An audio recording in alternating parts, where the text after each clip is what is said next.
Hello and welcome to the first episode of Major Action Gaming and Entertainment. Right now we are playing Dragon Age, and in this first session we are going to begin in the Dying Age. And the Dying Age is not a canonical age in the lore, but it takes place directly after the Dragon Age. This age is named for the previous age before it. There was a blight and there was a breach where the Fade opened up and everybody died and just a lot of death. So this is the Dying Age. Our 4 player characters here, Adrian, Guy, Nate, and Aiden, they are the newest recruits of the Grey Warden faction. The Grey Wardens are a faction that is dedicated to fighting the Blight. And there has been news of a possible blight in this age, which is very concerning because there was just a blight about 60, 70 years ago. They're on their way to the ruins of Ostagar, and there they will partake in the joining. And right now they're at about the Kalen Head docks. So we'll begin the session. You guys are in horse and carriage. With your leader you know as Bayron. He's a dwarf man, long hair, long beard, red. And he's telling you guys that he wants you guys to do the joining. Now, is it possible maybe we could explain why your characters might want to be part of the Grey Warden faction?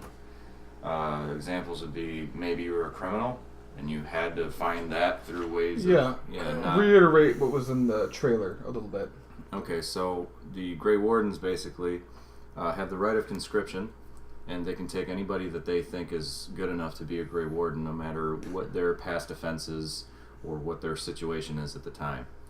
So somebody could go to be a Grey Warden because they want to be, or they could become a Grey Warden because the Grey Wardens took them in the middle of an execution or while they were behind bars to help them escape their fate.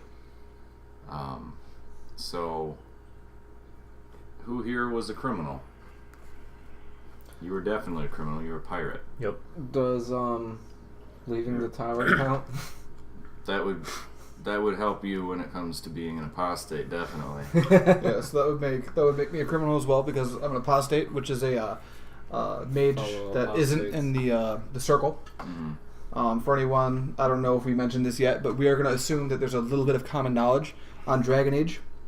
But we will be doing a little bit of lore content as well. I'll link in the description for you guys if you're a little confused. This is some of the terminology we're using.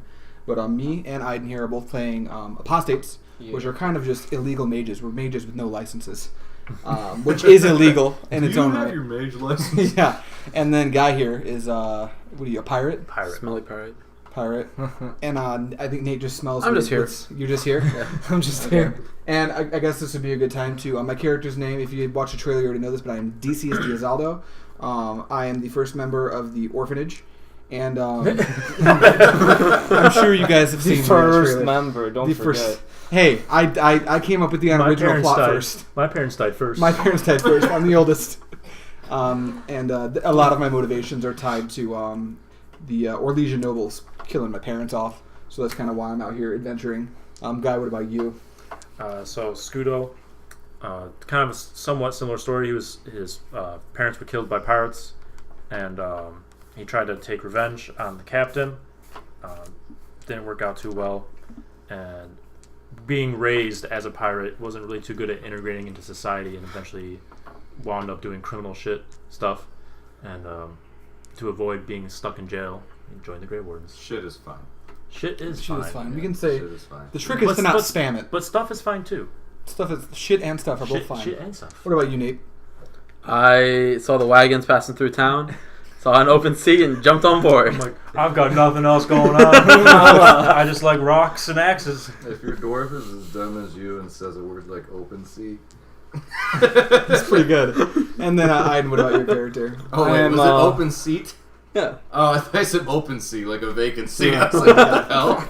Anyway, No, Aiden, you can explain. Shut the hell up. I am Dr. Klaus Hundenhoffen, self-made apostate. You're a self-made man. Apostate. But I have some traditional training in the mage's tower. However, I did not agree with their ways eventually, and I decided to leave. And now I seek protection. Thus, here I am. That's Yeah, as good Is that like? reason Do you as think any. that's a common problem the Grey Warrens have? Just like people being like, "Please let me, please." Let me in. Well, the one thing about Grey Wardens is they only accept what they see as the best of the best. Yeah. And that might not be apparent to everybody else what the best of the best would be, but that's why they would have the Warden Commander, and he's normally a very, very wise man. So you guys are at the Lake Keelan Head docks. Not at the docks, but you're on the road by the docks. And you're on your way to the ruins of Ostagar, which is this way south. It's pretty So far. how far is that? It's a hike. Um, Hike and a let's half. see, that's 1 inch is 18 miles to give you some perspective. So that's about probably 18 like- miles. It's probably close to like 100 miles, Yeah. give or take 80 to 100. But right? you're in a horse and cart. Yeah. And it's big enough to fit all for you. It's a decent size. But the problem is, you're by the Lake Keelan Head docks. Dun, dun, dun. And who knows what's by the Lake Keelan Head docks? Klaus Hudenhofen knows what's by the Lake Keelan Head docks. The Yes, answer, I do. The answer is the Circle Tower, which is where all those pesky mages that have our licenses are. They don't want to see us. They do want to see us, but they don't want to let us leave after they've seen us. We don't want that appointment. Mm-mm. And so we'll get into it. Is it a shoot on sight type thing, or is it like bring them back, No, brainwash I wish them? it was. Yeah. It's not good. So, you guys are on the road, and what you've been told by Baron is that you guys are going to be going to the ruins of Ostagar. Baron is accompanying us, yeah? Mhm. Right on. And So the caravan is us four plus Baron? Yes. Are there any extras, or is it just The us only five? extras horse. to do is driving the cart. So there's a 6 guy driving the cart, Yeah. a horse, Anonymous and 5 of us. NPC number 1. Can we Got it. trust him? I don't know. I want to roll for Roll to trust. yeah, roll for trust. Well, it's funny you say that because you guys are going down the road, and like I said, you're on what is I believe this is the Imperial Highway, Yeah. and you're suspecting that you guys are just going to be on the road on the way to Ostagar, and then the cart starts to veer off the road here, away from the lake. Toward River Dane, Mm-hmm. towards Central Ferelden. Sounds good. You're not quite that close to the river though, because like it says, inch is 18 miles on there. Right. we- We're do we just know- headed towards inland. Yeah. Yeah. Do we know where we need to go? Like, You guys know that you need to go to Ostagar, and you know Ostagar's to the south, and this road should take you there. So it's probably pretty clear that we're veering off of the beaten path. right? Like, So should as you we guys be start- panicking? As you guys start veering off the road, how do you think you'd be reacting to that? That's interesting. I'm pretty. I'm not a trusting guy, so I think I would start to question immediately. I'd probably. I guess I would want to ask, Baron. Hey, what's with the detour? And then he just kind of looks at you, and he kind of smirks, and he raises a brow like he knows exactly what's going on. All right. So I trust Baron, so I'm just gonna leave it at that. I just say, don't worry about it. I know exactly what's going on. Oh, do you want to share with the class? The driver must have don't found wanna a be shortcut, seen by the right? tower. Oh. He looks around and he Well- says, well, we're gonna do the joining. The only thing is you're gonna need something for the joining that you don't have yet. Ooh, Was it friendship all along? it was Roll- friendship. Rolling papers. Okay. So I guess I'm gonna go ahead and that's good. I'm gonna go ahead and ask Baron, my red bearded friend, what is it that we need for the journey? Also, Young my man. accent is just white because I'm bad at voices. Have you I'm guys ever trying. had the run-ins with Darkspawn before? Canonically, I'm gonna say yes because I can make my own history here. Since Okay. this is episode 1, and I know what a darkspawn is, so I'm gonna say I've seen him. I guess in the past 28 years, have Darkspawn been a problem? This is out of character, I'm asking. Even this. when they're not necessarily a problem, you can still spot them. Are they around boats? They don't spawn in the boats. No. Okay, then no, Okay. probably not. I may have seen a picture. I read about him. Fucking Kodak camera. I read about him. I was in tower for a while. Yeah, there's probably big libraries there with all sorts of resources on how to figure out about them. What about you, Nate? You were in You don't know. Orzammar. And Orzammar. I've only heard of cattle. The answer's a no from him. Well, biggest thing I've seen I was is a gonna say, cattle. Orzammar is in a taig, and underground is normally where the darkspawn come from. So the dwarves have to deal with the darkspawn more than anybody. Okay, I've seen a goblin or two. Fibbing now. He lives a simple life, this one. But he takes out some vials and he hands them to you guys, and he says, "I'm gonna need you to fill these with darkspawn blood." Oh, okay. And the cart stops, and you start hearing noises. And Bayron's kind of looking around, but you know you're hearing noises from a certain direction. And Bayron's getting out of the cart and sort of moving as if he already knew where these things were. These things being darkspawn, is that? Am I hearing darkspawn? You could do a perception test. I'm going to do a hearing to perception see. test, perception hearing as well. So they're rolling I don't see 3d6. very well. And for perception, and the focus is hearing. 11, 12, And they're 13. trying to see if they 13. can make out what the noise is. 13. I've rolled 13. 11. Hey. I guess does Bayron look like concerned, or is everything like He's kosher? confident and cool the whole time. Cool's a lemon. Yeah, and Cucumber, cool's a cucumber. There we go. Lemons aren't very cold. so basically you guys are listening for what's out there, Lemon mint, and sorry. you're thinking could be nasty wild animal or something, I don't know, but like when you're listening, no, this is something else. You don't know what it is, but you haven't heard this before. I would like to take the initiative right now to cast Rock Armor. Okay. Pre-combat.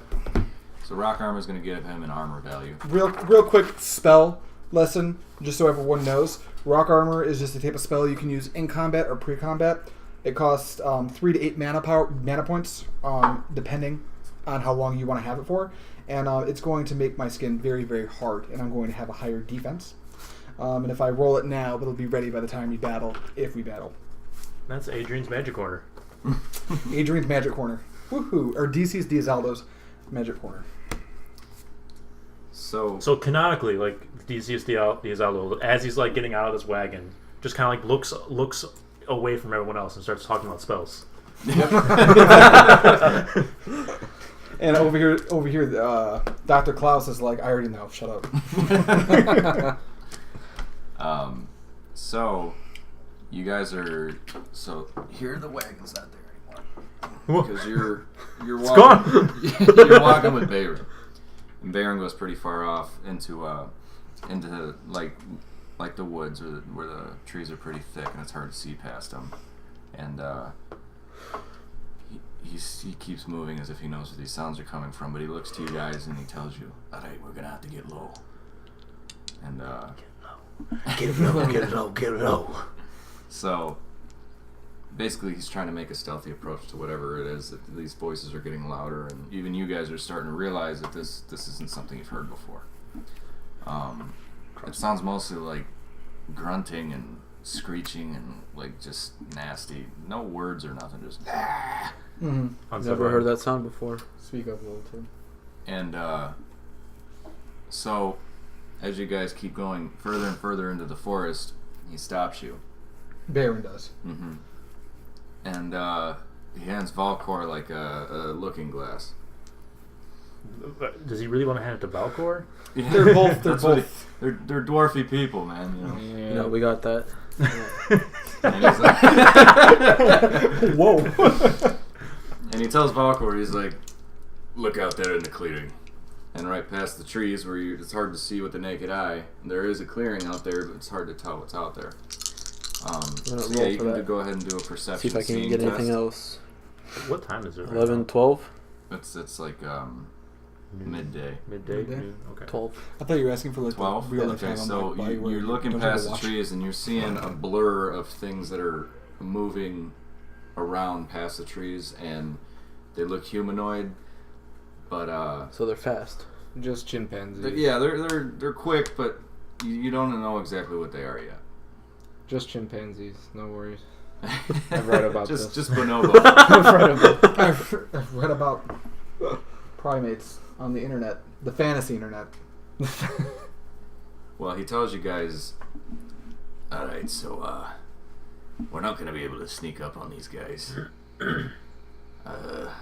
There's an issue when it comes to Grey Wardens and Darkspawn, and surprises aren't really a thing between us, and I'll explain that a little later. We're going to have to charge them. So, after he says that, it's become very apparent that these are Darkspawn that are ahead in these trees. And, Is that because he said Darkspawn? yeah. And, I assume we're going into battle. yes. Camera Jake. Off screen, everybody, we have a man. His name's Camera Jake. Oh, and he runs man. the cameras. Hello. He lives off of a very small wage. I He sleeps Okay. in the basement. That's his wage. Yeah. So go ahead and flip it to on. Smash that like button for Camera Jake. And let me know. Go ahead and hit the red button. If it's blinking red, we're good to go. Also hit that red subscribe button. So you can sit together wherever you want.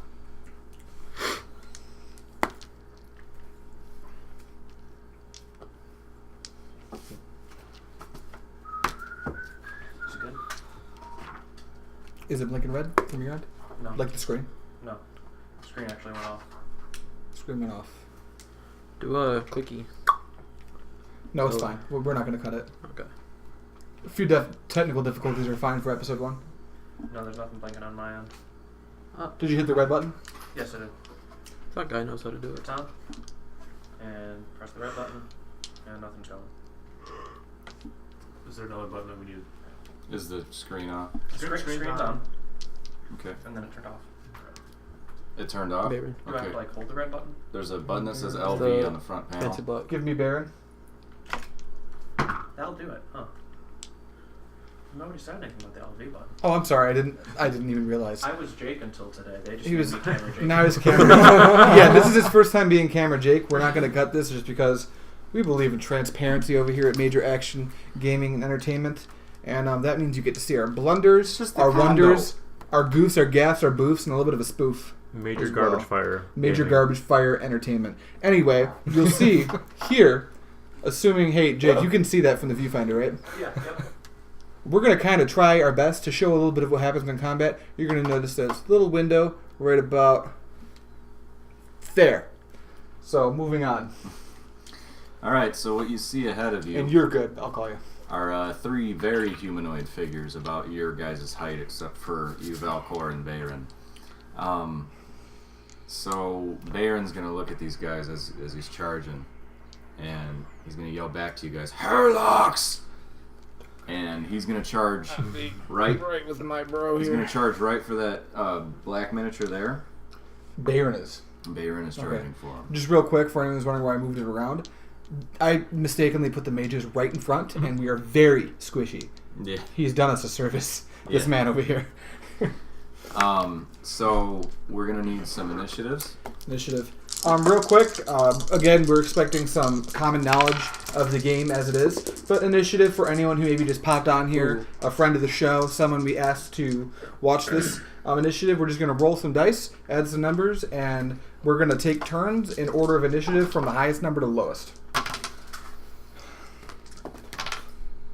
What's that dex?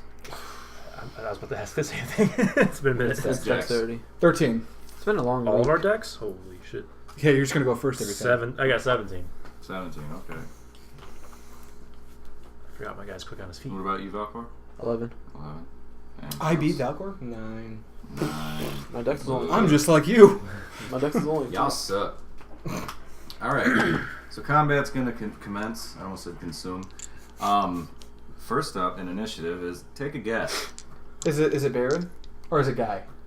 Is it Scudo? Shield boy. Actually, let me do one more here. There was one that I did leave out. I apologize, but You wanted it's us to guess. probably going to be Guy. He didn't even know. He's like, can you tell me? Do you guys know who goes first? I know I have all the information. Actually, you and Baron are at a tie. I'm Good. going to put you ahead of him now. Does this like impress him Wait. a little bit? Shouldn't Baron go first? Since Well, he's he charging? doesn't know that you rolled a 17. Wouldn't Baron go first? I'm going to tell him I rolled a 17. So as he's sprinting, Guy's just zooming past him. Baron's charging. That's shouldn't actually Baron going to first? be between your choice, and because I was going to give you the heads up, you can give your initiative to Baron. Oh, yeah. No, he can charge all he wants. Okay. I got a good feeling about Baron. Okay. He Baron- seems to want to do this. Baron's running, yelling, and screaming, and he's just got the bloodlust in his eyes. He's gonna need help. Yeah. So let's see what we can do here. He's going to activate his Berserker talent. He's a very seasoned warrior, and as a seasoned warrior does, they learn very niche things. Niche, I don't know how to say that word. Is this a salt and pepper seasoning? Nietzsche. Nietzsche. But No. what he is going to do is he's going to try to add 2 to his damage and take 2 away from his attack. Okay. Or actually, no, that's not what this is. Okay, I know what I'm doing. And he's going to use Expert Strike. So let's see.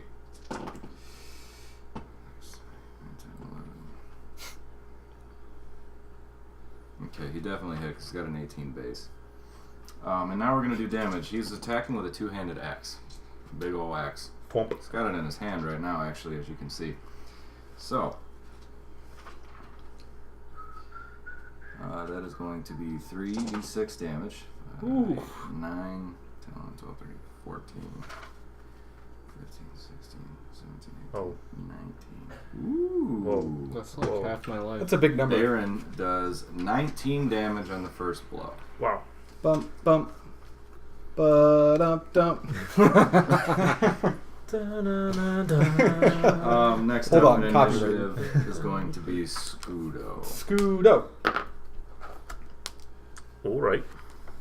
That's what Baron says. Before you go, as Baron attacked the Alpha, he plunged the axe sort of into like this part of his he has armor on. It's very not good looking armor, but he got through it, and Baron's like, once he hits him, he's got like just a fucking, his bloodlust is being sated right now. But go ahead, Scudo. I'm just gonna charge up on this guy and use so I'm using charge. Yeah, we'll just use charge. There we go. Hit him with my Morning Star. Good morning. All right, so that's 7, 11 Wooden Morgan. plus 6. 17? 17, 18 to hit. 18 to hit. I'm sorry, you're attacking the Gray Herlock? Yes. Yep. Yes, 18's definitely gonna hit. All right. 10.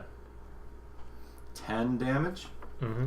Alright, so Scudo's done 10 Dun, damage dun. to Dun, Mr. dun. Herlock boy. Does it look okay? Might want to zoom in a little. It's wait, see if you can zoom, it's the big wrap on the lens. It's if you look at the actual lens, it's the big one, yeah. This guy? Is it zoomed in all the way? It probably is. Yeah, it's all the way zoomed. That's fine. We'll leave it. We'll leave it. I can probably zoom it in a little bit in post. Okay. As long as there's not too much quality loss. Sorry for all the jargon. We're new to this. Okay, so That's my turn. okay, so you've done 10 damage to Herlock. How are you hitting him with this Morning Star? Just Right across the melon? right, Right going to for the- that noggin. The Chrome Dome. So the Herlock kind of takes it, and it jogs him a little bit. He's still pretty chipper. Yeah. So next up in initiative is going to be Decius. Decius. Okay. So, judging by the board, I can see that we've got Baron and Scudo up on 2 of the people that I would like to hit. But I'm very soft, so what I'm going to do is I'm going to use my movement to move up to this point, kind of flanking Scudo. And we're going to cast a targeted spell called Lightning. Do we have banding?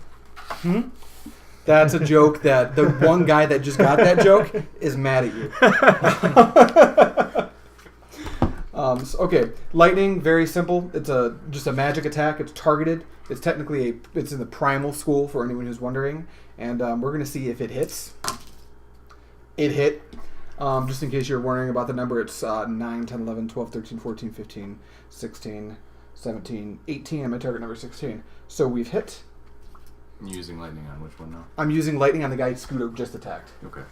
I'm going to just take 6 because it does cost 6 mana to cast a spell. And then we're going to go ahead and Bolt of Lightning. Now, I believe there is a test that he needs to do really quick. Against Stamina. me. Yep, stamina test. 2, 4, 5, 6, 7, 8, 9, Got 10, stamina. 11, 12, 13, 14. Does not Does not beat the pass. spell power. So he's going to take damage equal to 2d6 plus magic penetrating damage. And the answer here is 7, 8, 9, 10, 11 damage. Wow, okay. So penetrating damage means it goes right through his armor. No ifs, ands, or buts about it. Spellbook. I gotta get one of those. Mhm. I forgot my last one. Spellbook. I know what I'm getting you for Christmas. Okay. A $5 book. $5 Sick. book. What's I up, boy? appreciate Hello, that. Next bro. up in initiative is Hello, Valcor. kitty. Valcor. Running on up. Yo, what up? You can charge for a +1 from that distance. I want you guys to know how angry I am that you were all right next to the enemies. I could have cast Shock at some point, Oh, which is my AoE spell. Could have done Maybe all you the should've rolled damage. better on your initiative. You could have done You all You the know, damage, you're right. guys. You're absolutely right. All you have What's to do your is just dex roll again? better. Mine's 1. So I'm rolling on up. What is that for attack? Plus Yep. 1 to attack. What do you I'm mean? charging up. To hit. Yeah. Yeah, roll on to plus hit. 1 to hit. Hey, yeah. Oh, looks like it hits. 4, 4, 3. My boy is stunting. Oh, stunt man. All right, So he's stunting. rolled doubles on his d6s. That means he is stunted, and his dragon die is going to be his value for how many stunt points he's generated. What are you doing? Nate's a professional stuntman. So while he's doing this, I'm just going to explain because this is another thing that's common if you're familiar with the Dragon Age system, but maybe if you're a D&D player, you won't necessarily know this. We're utilizing, we talked about this in the trailer, a D6 system, and stunting involves rolling doubles on any variation of your dice here, but the value that you stunt for depends on your dragon die, which is just your off-color die that you use. So it appears you stunted for what, 4? Yes. He stunted for 4, so there's going to be a couple of values that you can select from, depending on what your stunt number is. His is 4.